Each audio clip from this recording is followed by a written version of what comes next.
당신의 죄와 비참함을 어디서 어떻게 압니까? 이 하이델베르크 제 3번째 질문에 대한 그 답을 우리가 로마서 3장 20절의 말씀을 통해서 알 수 있게 되었습니다. 자, 우리 다시 한번 하나님의 율법으로부터 우리가 알게 되어진다는 것을 로마 3장 20절을 통해서 알 수 있죠. 그럼 로마 3장 20절 말씀 같이 한번 읽어보겠습니다. 로마 3장 20절 말씀.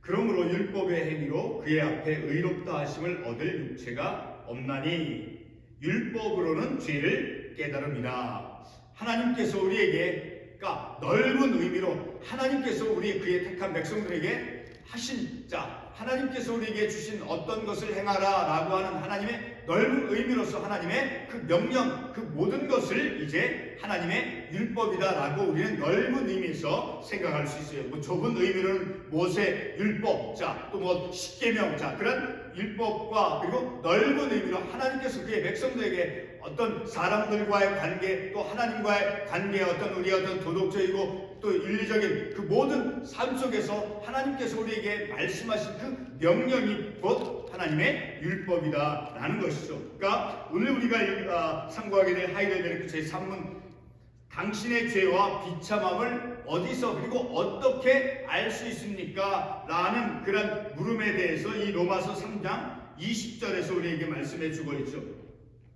율법으로는 죄를 깨달음이라. 그러니까 율법을 통해서 곧 하나님께서 우리에게 어떤 것을 지켜 행하라 라고 말씀하신 모든 하나님의 그 명령, 말씀을 통해서 우리의 죄가 무엇인가, 우리가 어떤 것을 행했는가 하는 것을 이 율법을 통해서 알 수 있게 되어준다는 거예요. 율법을 통해서 우리가 그릇되어졌다, 하나님의 말씀에 이제 순종치 아니했다라는 것을 율법을 통해서 알 수 있다는 거예요.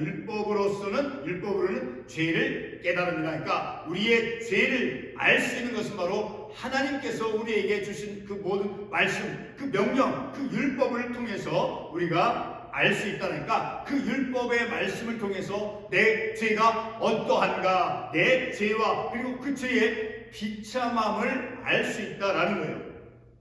다시 한번 로마 3장 20절의 말씀을 반복하면, 그러므로 율법의 행위로 그의 앞에 의롭다 하심을 얻을 육체가 없나니 율법으로는 죄를 깨달음이라. 죄를 깨달을 수 있고 죄를 의식할 수 있고 죄가 무엇인가를, 그 죄의 비참함이 무엇인가라는 것을 알 수 있는 것은 곧 율법을 통해서이다. 그러니까 곧 하나님의 명령, 그 말씀을 통해서 알 수 있다라는 거예요.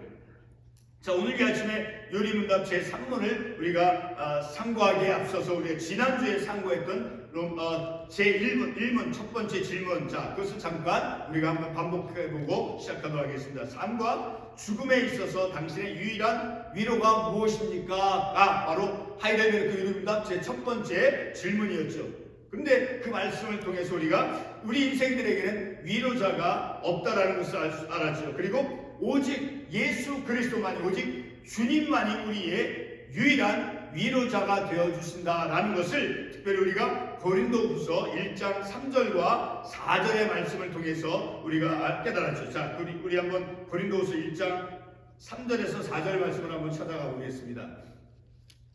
고린도후서 1장 3절과 4절 말씀. 찬송하리로다 우리 주 예수 그리스도의 하나님이시오 자비의 아버지시오 모든 위로의 하나님이시며. 그렇죠? 하나님께서 우리가 죄 가운데 있을 때 그냥 내버려 두지 아니하시고, 이 세상 가운데, 이 세상에 죄 많은 그런 세상 가운데 우리 주님을 보내셨죠. 그의 아들 예수님을 이 땅에 보내셔서 그를 믿게 함을 통해서, 그리스도를 통해서 구원받게 해주셨죠. 바로 그것이 우리에게 가장 첫 번째 되어야 큰 위로가 되어진다라는 거예요.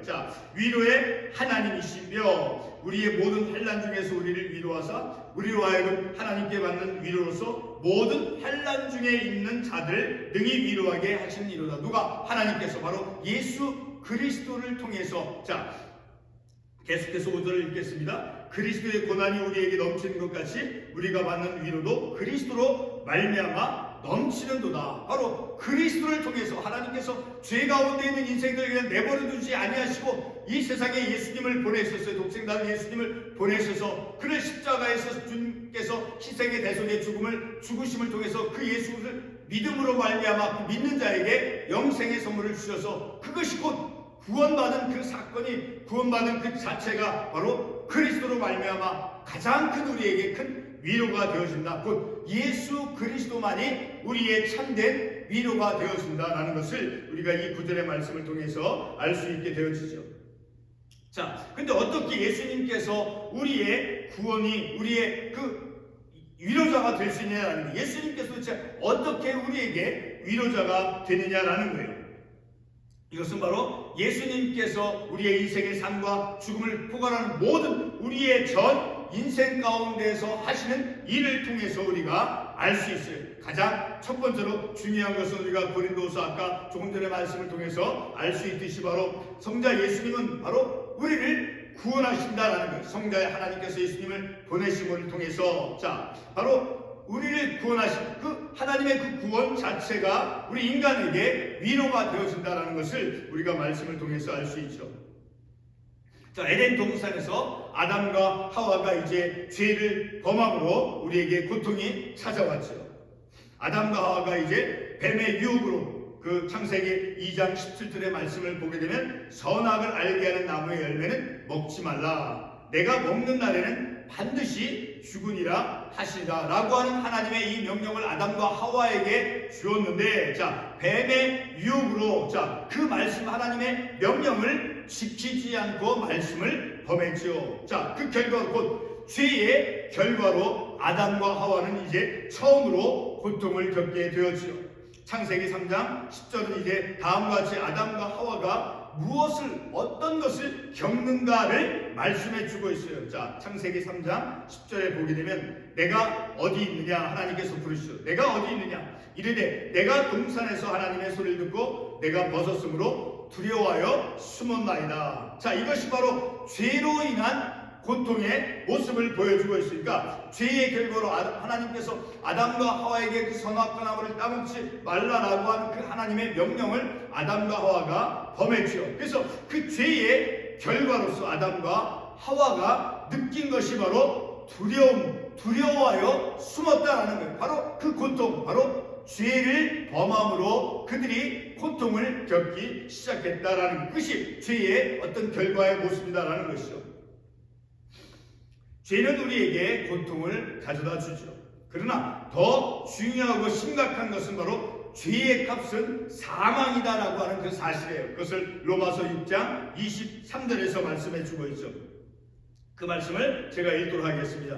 죄의 삭은 사망이요. 자, 하나님 죄의 삭은 사망이다라고 말씀하고 있죠. 그 로마서 6장 23절 전체 말씀을 보면 죄의 삭은 사망이요 하나님의 은사는 그리스도 예수 우리 주 안에 있는 영생이니. 자, 이 말씀을 통해서 죄의 결과, 죄의 싹 궁조로 그 죄의 결과는 바로 사망이 찾아온다라는 사망이다라는 것을 이 구절의 말씀을 통해서 알 수 있죠. 그러나 예수 그리스도를 믿을 죄를 범했음에도 불구하고 예수 그리스도를 믿는다라고 하는 믿음으로 말미암아 주님을 믿음으로 하나님께서 우리에게 영생의 선물을 주죠. 그러나 그 죄 문제가 해결이 되지 아니했을 때 죄의 결과로서 주어지는 것은 바로 그의 죄의 싹은 사망이다라는 것이죠. 성부 하나님께서는 우리를 이제 죄 가운데서 멸망되어지도 내버려 두지 아니하시고 성자 예수님을 보내셔서 우리가 구원을 받게 해주셨죠. 바로 이러한 사실이 죄인인 우리에게 가장 큰 위로가 된다라는 것입니다. 바로 이렇게 성자 예수님은 성부 하나님께서 성자 예수님을 죄 가운데 있는 이 세상 나와 두 죄의 인생 속에 보내셔서 우리를 그 예수님을 믿게 함을 통해서 우리에게 구원을 받게 해 주셨지요. 바로 그런 것이 우리에게 근본적인 큰 위로가 되어진다라는 것입니다. 그리고 두 번째 질문으로서 이제 하나님의 위로 가운데 복되게 살고 죽는다라는 것을 알기 위해서 알아야 될 필수적인 세 가지를 우리가 지난주에 상고해 보았죠. 자, 그 질문에 대해서 첫 번째로는 나의 죄의 비참함, 그 불행이 얼마나 큰가, 죄의 값이 기다리고 있다라는 것이죠. 죄의 값, 죄의 결과. 자, 둘째로 나의 모든 죄와 비참함으로부터 어떻게 구원을 받는가, 바로 예수 그리스도. 조금 전에 우리가 살펴서 알 수 있듯이 하나님께서 죄 가운데 있는 우리들을 그냥 내버려 두지 아니하시고 예수님을 이 땅에, 이 세상에 보내주셔서 그분을 믿게 함을 통해서, 예수를 통해서 믿는, 예수 그리스도를 믿는 믿음으로 말미암아 구원을 받게 해주셨어요. 그리스도를 통해서 구원을 받게 해주셨다는 거예요. 그리고 세 번째로는 구원을 주신 하나님께 어떻게 감사를 드려야 되는가. 자, 그것을 우리 베드로전서 2장 9절의 말씀을 통해서 우리가 생각해 보았죠. 베드로전서 2장 9절 말씀에 이런 말씀이 있습니다. 지난주에도 선고했지만, 그러나 너희는 택하신 족속이요 왕같은 제사장들이요 거룩한 나라요 그의 소유가 된 백성이니 이는 너희를 어두운 데서 불러내어 그의 기이한 빛에 들어가게 하신 이의 아름다운 덕을 선포하게 하려 하심이라. 이것은 바로 우리의 그리스도인의 하나님의 구원을 받은 하나님의 백성의 삶의 목적이 무엇인가를 알게 해주죠. 아름다운 덕, 하나님께서 우리를 구원해 주신 그 아름다운 하나님의 그 은혜, 하나님의 그 구원의 소식, 기쁜 생명의 소식, 그 은혜를 세상을 향해서 선포하며 전하는 그런 감사의 삶을 살아가는 것이 곧 우리가 하나님의 백성으로서 이 땅에서 온전한 삶을 살아가는 그 모습이다라는 것이죠.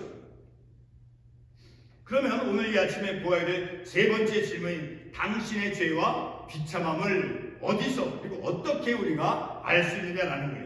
자, 근데 이 비참함이라고 하는 그 단어가 어떤 말입니까? 우리가 조금 전에 아담과 하와 창세기에는 그 말씀을 통해서 잠깐 우리 생각해 보여서 알 수 있듯이, 창세기를 통해서 우리가 이해를 하게 되면 바로 그 에덴 동산에서 쫓겨난 그런 추방되어진 상태를 의미한다라는 거예요.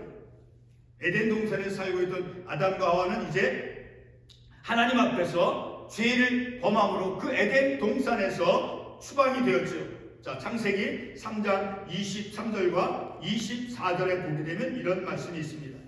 여호와 하나님이 에덴 동산에서 그를 내보내어 에덴 동산에서 추방이 되었다라는 거예요. 하나님이 그 사람을 쫓아내시고, 자, 에덴 동산에서 그들이 하나님의 말씀을 범하기 전까지는 모든 하나님의 그 은혜를 누리면서 삶을 살았죠. 그러나 그들이 선악 하나님의 말씀을 그들이 지키지 아니하고 말씀을 범하고 난 이후에 그들은 바로 그 에덴 동산에서 쫓겨난 그러한 상태가 되었죠. 그러니까 그들은 이제 에덴 동산에 있을 때 누리던 모든 것을 박탈을 당했죠. 에덴 동산에서 쫓겨남으로 인해서. 그래서 창세기 3장 17절에서 다음과 같이 말씀합니다. 너로 말미암아 땅은 저주를 받고 너는 평생에 수고하여야 그 소산을 먹으며. 자, 이 말씀을 통해서 볼 때 그 에덴 동산에서 쫓겨난 그 아담과 하와의 영적인 상태가 어떠한가, 쫓겨나진 상태에서 모든 것이 박탈되어진 그 상태를 이제 우리가 이해할 수 있죠. 게다가 이제 그들에겐 질병과 또 굶주림이 시작이 되었죠. 결국 죽어서 흙으로 돌아가게 되었죠. 그리고 이후에 이스라엘 역사 속에서 바벨론 포로로 잡혀가는 것, 자, 그런 것도 이제 애굽에서 종살이로 했던 그러한 모든 것, 자, 그러한 것들이 추방되어진 그러한 영적인 어떤 그 고통스러운 그들의 삶의 모습이다라는 것을 우리가 알 수 있죠. 바로 죄와 비참함은 우리가 어디서 압니까? 다시 반복하면 그것은 바로 하나님의 율법으로부터 이스라엘 백성들, 자, 그들이 이제 하나님의 말씀을 범함으로, 또 아담과 하와가 근본적으로 그들이 죄를 범함으로 에덴 동산에서 쫓겨남을 통해서 그들의 어떤 죄의 비참함, 불행이 그들에게 직면이 되어졌죠. 다시 한번 로마서 3장 20절을 반복하면 율법으로는 죄를 깨달으리라. 자, 의롭고 선한 그 율법은 바로 우리의 죄와 비참함을 왜곡 없이 우리에게 깨닫게 해준다는 거예요. 율법을 통해서 그 죄와 그 죄의 비참한 불행의 모습을 알도록 해주는 것이 곧 율법이다라는 거예요. 비참함을 그 깨달은 우리에게 하나님께서는 예수 그리스도를 통해서 우리를 위로해 주십니다. 누가복음 2장 25절의 말씀을 보게 되면 이러한 말씀을 우리가 볼 수 있습니다. 예루살렘에 시므온이라 하는 사람이 있으니 이 사람은 의롭고 경건하여 이스라엘의 위로를 기다리는 자라. 자, 여기서 이스라엘의 위로는 곧 메시아, 곧 예수 그리스도를 의미하죠. 바로 예수 그리스도가 우리의 인생의 인간의 위로가 되어준다라는 것을 우리가 말씀을 통해서 알 수 있죠. 자, 비참함을 깨달은 그 죄 가운데서 그 에덴 동산에서 추방된 하나님과 분리되어서 그 죄의 고통 가운데 있는 인생들에게 성부 하나님께서는 성자 예수님을 이 땅에 구원하셔서 이 땅에 오셔서 우리의 인생을 구원하도록 하기 위해서 이 땅에 오셔서 이 땅에 하나님께서 그의 아들을 보내주셨죠. 그래 그의 아들을 믿음으로 말미암아 구원을 받게 하는 그것이 곧 이제 비참함 속에 있는 그러한 인생들에게 성부 하나님께서는 예수 그리스도를 통해서 우리를 위로해 주신다라는 것을 말씀을 통해서 알 수 있죠. 누가복음 2장 25절 방금 읽었던 이스라엘의 위로를 기다리는 자라. 바로 이스라엘의 위로, 곧 메시아, 곧 예수 그리스도죠. 바로 예수 그리스도께서 우리에게 참된 위로자가 되어주신다라는 것을 우리가 이 말씀을 통해서 깨닫는 것이죠. 계속해서 이제 제4부는 다음 주 새벽 기도회 때 우리가 상고하도록 하겠습니다. 기도하겠습니다.